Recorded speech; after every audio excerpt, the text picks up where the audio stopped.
जय श्री नारायण। दोस्तों, आपका दिन शुभ और मंगलमय हो। आइए प्रारंभ करते हैं ज्येष्ठ मास महात्म्य अध्याय 7।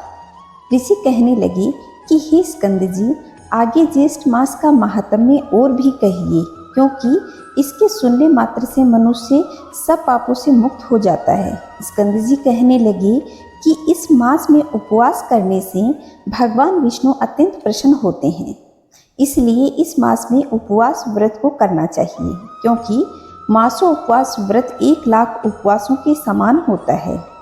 एक मास पर्यंत उपवास करना, प्रातःकाल स्नान करना, जितेंद्रिय रहना अथवा कंद मूल फल खाकर रहना, पृथ्वी पर शयन करना, किसी का बुरा न सोचना, नित्य सोच और आचार से युक्त रहना, सत्य वचन बोलना और प्रसन्न रहना चाहिए, अथवा कृष्ण पक्ष की एकम से लेकर त्रयोदशी पर्यंत मद मोह आलस्य को त्याग कर व्रत करना चाहिए। पूजा स्थान में बैठकर व्रत करना चाहिए। त्रयोदशी के दिन मंगल स्नान करना चाहिए। पूजा स्थान में बैठकर पुण्य वाचन कर देवताओं का अधिवासन कर स्वर्ण, चांदी, तांबा, मिट्टी का घट स्थापित करके उसमें पंचरत्न डालकर घट में भगवान विष्णु जी की प्रतिमा को स्थापित करें। भगवान विष्णु की प्रतिमा शंख, चक्र और गदा से युक्त हो। सुवर्ण की प्रतिमा लक्ष्मी जी गरुड़ से युक्त हो। अपने ग्रह सूत्र के अनुसार प्रथम ब्रह्मादि मंडल देवताओं की स्थापना करें। 4 द्वार से सुशोभित पुष्पों का मंडप बनवाएं। केले के स्तंभ से युक्त उसे करें और विविध प्रकार से तोरण से युक्त करके मंडप के मध्य भाग में भगवान विष्णु को स्थापित कर अनेक उपचारों से पकवान, पायस, खांड और घी मिला हुआ भात, ऋतु के पुष्प, नारियल, फल, धूप, दीप, तांबुल और अन्य सुगंधित वस्तुओं से भगवान विष्णु का पूजन करें। रात्रि को पुराणों की कथा श्रवण करें, जागरण करें और हरि के भक्तों से कीर्तन करवाएं। गीत, वाद्य और आवाज से आधी रात तक समय व्यतीत करें। प्रातःकाल होने पर नदी में स्नान करें। नित्य नियम करके 5 ब्राह्मणों का वरण करें और उनका वस्त्र तथा आभूषणों से पूजन करें।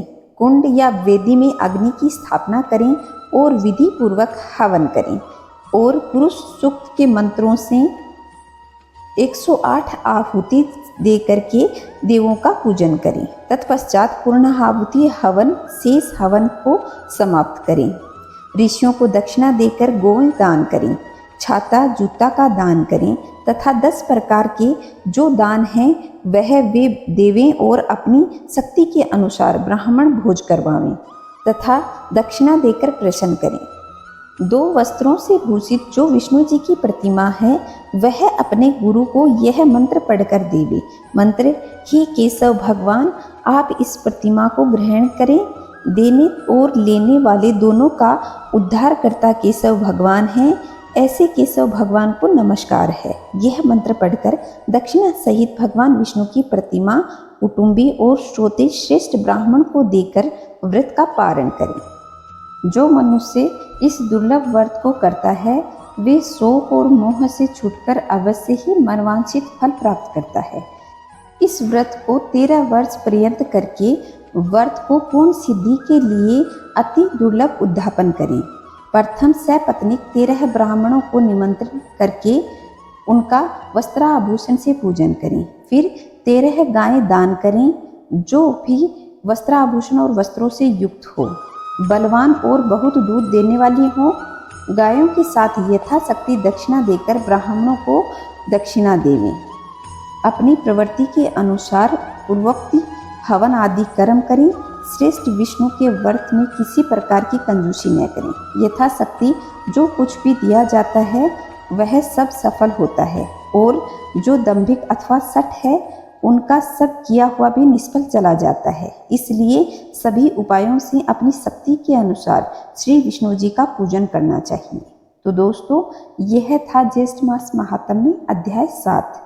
अगर आप लोगों को पसंद आया हो तो वीडियो को लाइक करें और चैनल पे पहली बार आए हैं तो चैनल को सब्सक्राइब करके पास के बेल आइकन को दबाएं। कमेंट में जय श्री नारायण अवश्य लिखिएगा। खुश रहें, मस्त रहें, चारों तरफ स्वच्छता बनाए रखें। जय श्री नारायण दोस्तों।